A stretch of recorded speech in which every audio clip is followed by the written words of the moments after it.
Constable વાળા જો આમાં પીએસઆઈ વાળાને પહેલા શા માટે એનું બીજું કાંઈ લોજિક નથી. પીએસઆઈ વાળાને પહેલા દોડાવવાનું કારણ શું છે?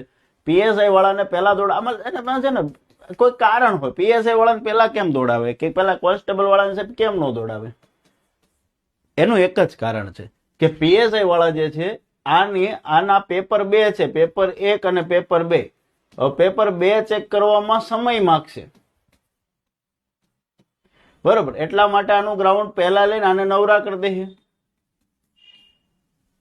કે ચાલો તમે રીડિંગ ઉપર ફોકસ કરો, કારણ કે તમારી પરીક્ષા કન્ડક્ટ કરી લેવાની છે. જો પીએસઆઈ ની પરીક્ષા એ લોકોને એપ્રિલ આસપાસ લેવી છે, એક્ઝામ્પલ તરીકે આપું છું કે એપ્રિલ એન્ડિંગમાં લેવી છે, બરોબર, તો સ્વાભાવિક દોડ એને પહેલા રનિંગ એટલા માટે કરવે. એમાં બીજું કાંઈ લોજિક નથી. કોન્સ્ટેબલ ને પછી પીએસઆઈ ને પહેલા એનું કારણ શું? એનું લોજિક બીજું કાંઈ નથી.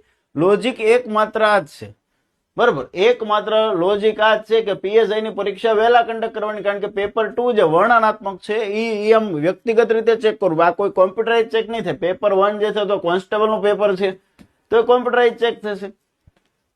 ખ્યાલ આવે છે? તો પીએસઆઈ ની પરીક્ષા વહેલા કન્ડક્ટ કરવી છે, સ્વાભાવિક એના યોદ્ધાઓને વહેલા ફ્રી કરવા પડશે, અને વહેલા ફ્રી કરશે એટલે એની પરીક્ષા વહેલા લેવાશે. આ જ કારણ છે. બીજું પીએસઆઈ નું ગ્રાઉન્ડ પહેલા લેવાનું કોઈ બીજું કોઈ રીઝન જ નથી, બરોબર.